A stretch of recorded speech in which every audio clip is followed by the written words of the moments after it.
ఈ సంగతులు మీకు వ్రాయుచున్నాను, ఎవడైనను పాపము చేసిన ఎడల నీతిమంతుడైన యేసుక్రీస్తు అను ఉత్తరవాది తండ్రి యొద్ద మనకున్నాడు. ఆయనే మన పాపములకు శాంతికరమై ఉన్నాడు.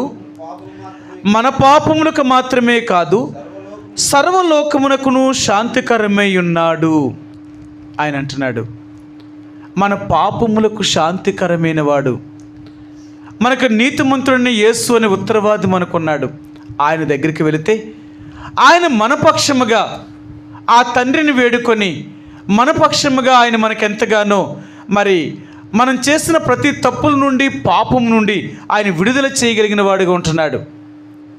కాబట్టి యేసు ప్రభువారి దగ్గరికి వచ్చిన మనం అందరము కూడా యథార్థంగా ప్రభు దగ్గర మన నిజ జీవితాన్ని ఒప్పుకోవడానికి ప్రయత్నించి